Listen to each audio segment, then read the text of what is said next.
One of the most important parts of your entire sales process is that introductory meeting, that intro presentation with your customer. Unfortunately, so many sellers completely blow that first meeting by focusing on the completely wrong things. Today I'm going to show you why, and I'm going to give you 2 ways to create amazing, killer, engaging introductory presentations. So welcome back to the Sales Lab. My name is David Priemer, and like I said, today is going to be a killer, hopefully you'll find a killer presentation. I'm going to spend a bunch of time in slides today because I actually want to show you these formulas, but I also want to give you a couple of real-world examples from companies I've worked at where we've crafted these, what I felt were killer intro presentations. But more than that, I'm going to give you the formulas for you to craft them on your own. Now, just to kind of lay out the problem, we got the title slide. Here's what we're going to talk about today. How to craft this killer first call deck. And let me just kind of lay out the problem for you. One of the biggest challenges that sellers face when they craft these presentations is that they get them, and I say with, I'm going to pull a Ricky Bobby here and say with all due respect, they get them from, the marketing department, and they're kind of chock full of just information about us as a company, right? It's like, okay, look how many employees we have and how much funding we've raised and look at who our customers are and, here's a picture of our headquarters and all these things that your customers don't care about. And in fact, research and science shows that your customers, your audience is paying really close attention right at the beginning. That's also kind of why, as you notice, I start these videos with a little bit of a teaser about what we're going to do because I want you to know what the rest of the presentation is going to be like. If I started the presentation with all right, so welcome to Sales Lab Live, and we have a group, and it's X number of members, and it's on Facebook. No one cares, okay? And that's what I don't want to point fingers at you, but sometimes that's what you're doing when you're crafting your presentations. You fill it right at the beginning with information that the customers don't give a crap about, and then you start loading it kind of in the middle and the end with the stuff that they might care about after they've already dropped off. And so what I want you to do is I want you to take a good hard look at your sales and marketing deck, your intro presentation, what you use, and ask yourself, is it really delivering the goods? Because I'm going to show you 2 different ways today to craft these killer presentations. Now let's get right into the deck here. Now, the first, I'm going to go right into the tactics. There's really 2 options, okay? These are 2 options. And hey, look, could there be more? Maybe there's more. But you'll see these are 2 great options. And in fact, they are somewhat related. Now, the first option is actually something we've been doing for some time in a lot of my businesses. And then a fellow by the name of Andy Raskin came along and he kind of codified it in a really great way. So I'm going to kind of defer you a little bit to do some follow-up reading in a link that I'm going to share in a second. And he wrote a very popular post a number of years ago. It was called The Greatest Sales Deck I've Ever Seen. And what was the greatest sales deck? He was talking about a company. The deck was from a company called Zuora. And it was founded by an ex-Salesforce executive, and it was all about, kind of like the modern economy of SaaS and subscription services and how companies need to make the transition from their kind of, standard technology on-premise solutions to the subscription service because the subscription economy is here to stay, and let us tell you about it.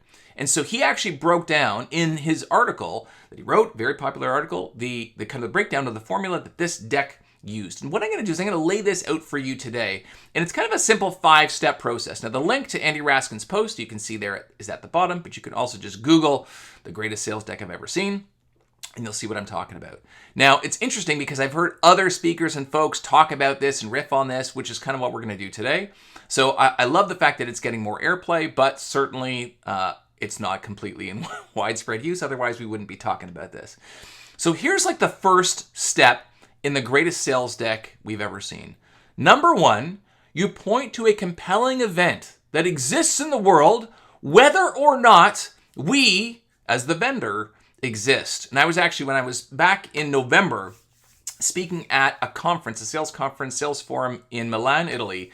And one of the other speakers, the other keynote speakers, was a fellow by the name of Oren Klaff, who some of you may have heard of. He was a really great guy. And he actually talked about this in his presentation. And he actually framed it as what he called the Game of Thrones kind of principle. Game of Thrones, he actually played a clip where he showed the phrase, winter is coming. Everyone talks in Game of Thrones. I'm actually not a Game of Thrones guy, so I can't weigh in here. But I do understand that, this concept of winter is coming. Winter is coming. They all talk about how winter is coming. And he talked about this in his talk, which I thought was great. And the idea is that there's this compelling event, winter. And it doesn't matter if you're the king or the peasant or whoever you are, it's a compelling event that's happening, whether or not you care about it or whether or not, we exist as a vendor in this case or not. So you point to that compelling event that exists with or without us. Okay, so again, you're kind of taking yourself out of the equation. Number two, you talk about the fact that there's going to be winners and losers. This compelling event is going to create winners and losers. And there could be all sorts of compelling events, right? The subscription economy is coming, the rise of the great resignation, like all of these things that are happening in the world, like the pandemic. The pandemic is upon us. We're in a post-pandemic world. And as a result of this post-pandemic world, and there's been a decrease in live events and, increased inflation, whatever's happening in the world, people who take advantage of this situation and align themselves will win. And if you don't, you will lose. For example, if you were, an online or a brick and mortar merchant prior to the pandemic and you did not move your business online, you lost. Okay, you lost. So the fact that there is a compelling event with winners and losers is important. And again, all of this exists. This is like a story. All of this exists, whether or not we, as a vendor, exist in the world. Now, you want to tease the promised land, like the realm of the possible. Like imagine you were one of these winners. Okay, like if you play your cards right, this is how you can win in the face of this big compelling event that's going to happen with or without us. Now we're kind of starting to pivot the narrative a little bit to not necessarily like exactly our solution, but more aligned with the value proposition of our solution. Again, I'm going to give you a complete soup to nuts example of how this would look in real life. Step 4 is, okay, great. Now that I've shown you that what the winners will get to enjoy, let me show you how our solution, or what we believe, can help you win. And then I'm going to show you some evidence of customers who have achieved these results and kind of just, close it there. Now, this is the anatomy of the greatest sales deck ever. Now, what I'm going to do is I'm going to show you an example from a real company. This is actually the last company where I was a VP of sales at. It's a company called Influitive. Now, it doesn't even matter if you know what they do. I'm going to describe what they do through this. This is a real life first call deck. Now, it's a number of years old, so is it valid? It may not be completely valid anymore, but imagine this was like 5-6 years ago, and this is what we were going to market with. I want you to see how it follows this formula. So we actually this is actually a real kind of test deck. I actually, I presented this to customers, but I also recorded it for my team. That's a whole other video. If you're on my YouTube channel, I have a video all about showing your team. If you're a leader, show them what good looks like, right? It's not just enough to create this slide deck. Show them what good looks like by actually delivering this slide deck either in front of them and or record it. So new hires, when they come on board, they can see and hear what good looks like. And you can see that profile picture was taken of me back at Salesforce a whole number of years ago. So it's nice to see here. Again, I guess I was delivering this in March in 2017. And so here it is. We call this the Advocate Advantage. And it doesn't even matter if you even know what our company did, because I'm going to explain it to you through this narrative. So we talked about the fact that, in our space, marketers are missing their targets. And there's all sorts of reasons why they're missing their targets. The reality is that no customer ever bought something risky or expensive because of an email they got from a vendor telling them to do that. And so what happens is all the stuff that we do to try to attract customers, it just doesn't land. They don't trust our content. They don't read our emails. And, a lot of us as marketers, we actually feel that what we're doing is less effective. Again, winter is coming, right? Like this is a thing that exists whether or not we exist or not. And one of the reasons why this exists is because the buyer has transformed the complete customer journey, right? Customers are much more empowered because they have all this information. They're much more skeptical of vendors, and they're much more peer-driven than they've ever been. In fact, if you look at what the data says, traditional marketing, now again, this was data from back in the day, but the data says that, but still relevant. I actually do talk about this in my book. Traditional marketing actually has very low conversion rates. You see things like emails, even in the kind of the last 3 items there, you have Facebook, Twitter, social, websites. And what do you have all the way on the right? And I'm actually going to move my big head here because I know I'm blocking it. Employee and customer referrals, right? Like if someone tells you, if you ask your friend, who did you use for A, B, and C? Where should I go for dinner? What restaurant should I go to? Which vendor should I use for this? And they tell me that has a massive conversion rate compared to anything else. Again, you see what I'm doing here. I'm not trying to sell you this product. What I'm doing here is I'm telling you, like, this is the world we live in. And all of this is third-party stuff, and irrespective of anything that we're doing at our company. Now let's just double click into this for a second. 83% of buyers trust recommendations from peers, not brands. And it's funny if you think to yourself, well, this is important. Like I appreciate how I buy things from peers and take these recommendations from trusted sources, and I don't want to hear from a vendor in my life. I get this.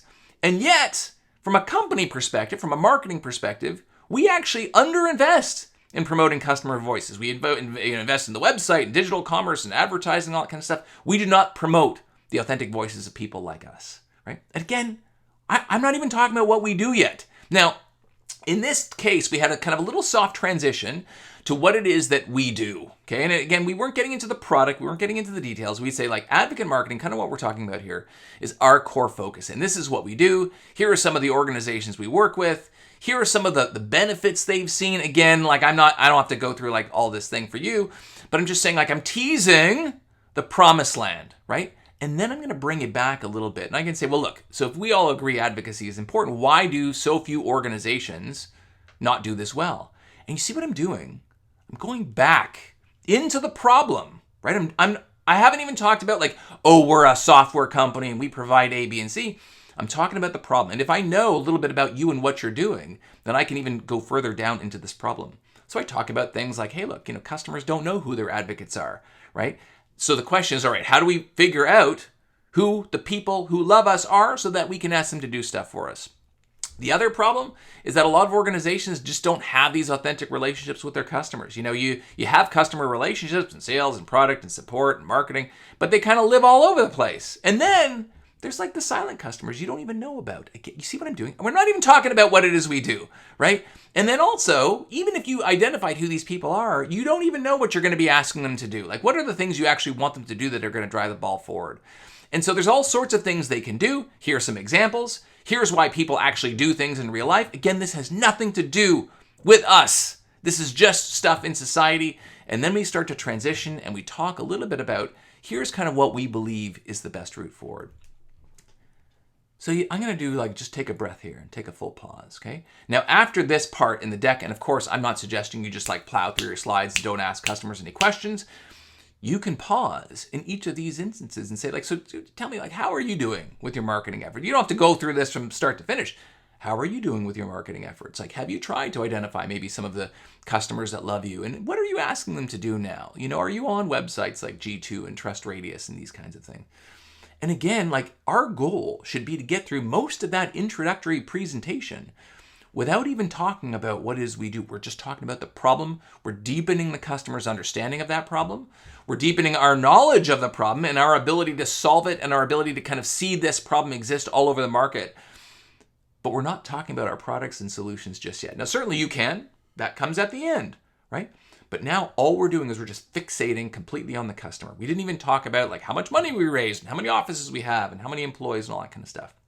So that is the first option, the greatest sales deck we've ever seen, but it kind of borrows from a lot of principles that people have seen in the past, but completely customer centric. Let's get into the second option. And this is actually one I've been using for many, many years, back to many companies. I'm going to give you another example of this again. This is an option that I refer to as what we heard and see. Like, here's what we heard, here's what we see. And here's kind of the formula for this. Now, I say that this can be very effective as an intro presentation once you've done a little bit of research on the company. So this wouldn't be for a completely cold presentation, but this is really great, for example, if you've had an introductory conversation with a coach or like the emissary, the person that kind of had the inbound lead, the inbound interest, and was just kind of doing the sniff test to see if you were a vendor who was suitable for them. And you did a little bit of research, asked them some questions, and then you baked some of the things that you learned into this deck. So it's a little bit more contextual. Now, of course, if you've done a lot of discovery, for example, and now you are in front of an executive audience, maybe this is even a second call or kind of a 1.5 degree call into the sales cycle, where you're speaking to new people, what you want to do is you want to showcase the fact that not only do you know what's up as far as all this other stuff is concerned, like what's happening in the industry, but we did some research on your company, and I'm going to connect the dots, based on the research I've done from what I learned into the presentation. Now, again, in the first version, the greatest sales deck ever, one of the things you can do is you can do discovery on the fly, as you can do it here. But in this case, you're going to be showcasing a little bit more of the discovery you've done in advance. Let me show you what this formula looks like. So if you've spoken to anyone in that organization, okay, it doesn't even have, it doesn't have to be like 1 million people, or it doesn't have to be super high up. But what you're going to do is you're going to start the whole presentation by saying, hey, look, thank you. Yeah, before we actually get into kind of like what the heck it is we do, we want to share what we heard when we spoke to your team. We spoke to your team, and they told us these things. And they also told us, number 2, here's what you said you wanted to get to. Like, here's the kind of the end point. They said, yeah, here's some of the challenges we're having, and here's kind of like the promised land. Now, again, you can moderate this promised land where you want it to get to things that align with your solution. So, of course, like, you can't solve all of the customer's problems necessarily, but this idea that, hey, look, there are certain things that, we can do. And so what you're going to do, here's what you said. We spoke to your team and they told us this. Here's where you said you wanted to get to. And by the way, in terms of where you want to get to, you're not alone. There are lots of people in that situation. And let me explain to you why. And you're almost seeing some shades of our previous formula in here as well, right? You're not alone. Marketers, they're struggling all over the board today, and because the buyer journey has changed. So you can see like these parts are not mutually exclusive. You can interchange certain parts, but I like this idea of, we did some research, here's what you told us, because now the narrative is 100% about the customer and contextual, and you can even showcase like here's how we got that information, right? And it's just fantastic. So number 3, you're not alone. Here's why. And then I'm going to take a deep dive into your headspace. I'm going to say like I'm almost going to like therapize you, right? Like I'm a shrink here, and I'm going to say, hey, look, you're not alone, and here's why. And I understand where you want to get to. Let's double click on some of the things that you want to drive in your organization, and I want to kind of explain how what we might be able to do could really deeply align with that. And then more specifically, here's how we can help you. Here's the outcomes. Here's how the product works, and so on. Now, the example that I'm going to share with you today comes from my third startup, which was a company called Ripple. Now, forgive me because I took these old slides that were kind of in 4x3 format in a completely different template, shoved them into this slide deck just so I could have some continuity here. So don't pay attention to the format of the slides or the colors and all that kind of stuff. I try to keep it really simple. But Ripple, as many people know, we were actually acquired by Salesforce, which is how I ended up working there. So for the first little bit, we were selling to customers, and we were calling this like Salesforce Ripple. We were branded eventually to a product called work.com, which has been since rebranded by Salesforce. But here's what we did. So again, imagine this. This is actually slides that I took from a real customer meeting. I took the logos off so you can see kind of what this would look like. Now, just to actually go back here for a second, what the heck did Ripple do? I know some people know, some people don't. Ripple was a feedback, coaching, and recognition platform. So it was based on this idea that people at work want lots of feedback, they love feedback, and they hate performance reviews. There's a little love-hate for those of you who are paying attention to my polarizing messaging tactic. They love feedback and they hate performance reviews, right? And feedback is good. And this was very relevant back in the late 2000s, where so many millennials were joining the workforce and companies were struggling. Social media was just coming into play. And it created a lot of problems for a lot of organizations in terms of like, how do we engage these younger workers? And so we said, hey, look, we spoke to people in your organization. Here's what we heard, right? You do these annual reviews. The process just doesn't fit with your culture. It's super labor intensive. It's only once a year. You set goals. At the end of the year, you're trying to scramble to kind of catch up and see how people have fared throughout the year as far as tracking against their goals. But 25% of people don't even have any goals. As far as coaching, it's very informal. You see what I'm doing here? I'm just outlining, like, here's what the current process is, right? Now, what I'm trying to do as far as what I heard is I'm trying to focus specifically on pain, right? Like, this is an opportunity to share, like, the pain and deepen our customers' awareness of the problem. Once I've done that, I'm going to say, okay, well, and here's what we heard as far as the future vision goes, right? Like, what you're looking for is to revamp what you're doing today in a process that's easy, nimble, useful, relevant. You want to make sure you're trying to balance that ongoing engagement with a simple review process. You're trying to promote these one-on-ones. I mean, you got a lot of new managers and leaders coming into the business, and they don't know how to coach. They do not know how to coach people. And you're trying to promote the best practices of the best leaders. We hear that. And as far as like when you start to roll stuff out, you want to make sure that what you do is completely easy. It's just super easy to maintain with really good support. So you see, this is what I'm going back to. Hold on a second. I'm going to go back to here. Here's what I've seen. Here's what I heard, right? We spoke to your teams. They told us this. Here's where you wanted to get to. Now I'm kind of molding this narrative to align with our product or service, and I'm teeing it up for the next step. And again, now here's where I'm going to get to. You are not alone, and here's why. And this is what we were talking about. You know, the corporate mission is very disconnected from daily work. You're telling your employees, like, we're going to do A, B, and C, and they're thinking to themselves, I don't see how what I do from a day-to-day basis is impacting, you know, what we're trying to do as a company. And the reason why this is happening is because workers today, millennials entering the workforce, they just work differently than before, right? We talked about, you know, social media, which was like a new thing. People can now work from anywhere because, you know, everyone's just mobile. Everything is starting to be in the cloud. You know, people don't care about, you know, process. They really just care about results. And, you know, there's some data that points this as well. And again, you can fill in whatever data you want. Third-party data obviously works best. So again, what we're doing is we're deepening the awareness of the problem. The next thing we're going to do, now keep in mind, this meeting was to an executive team. So if we were talking to, let's say, a frontline HR administrator, maybe we would have continued to focus on just kind of like the tactical elements of the solution and what we could do.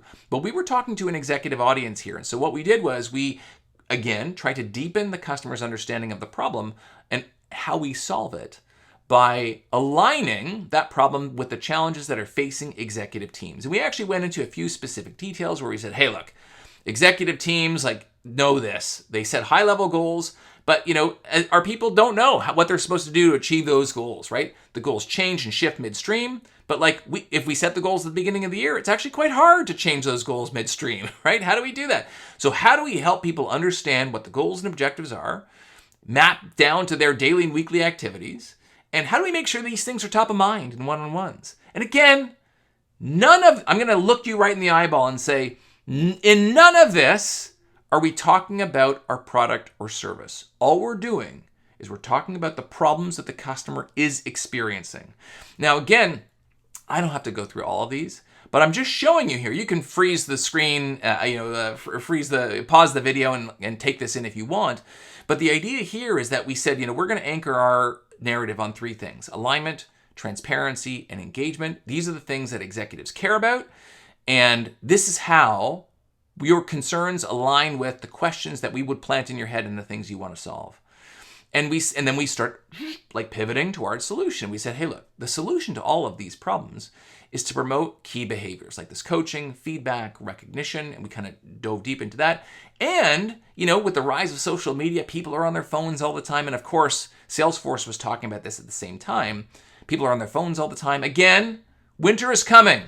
People are on their phones. People are on social media, whether or not we exist or not.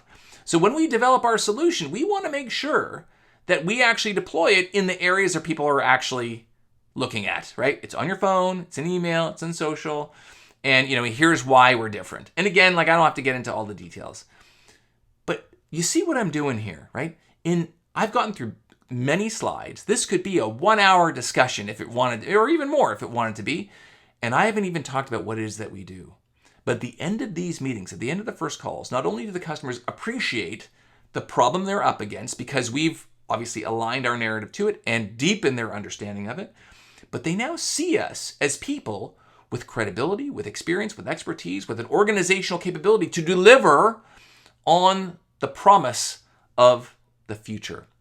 So if you ever find yourself in these first call situations, you know, I would say pick a formula, take your deck, run it through one of these formulas, test drive it, and see if you can actually get, you know, I say about 75% of the way through your narrative without actually talking about what it is you do. Because again, your customers don't care about what it is you do. They care about their problems. They care about their issues. And that's what you need to focus on in your narrative.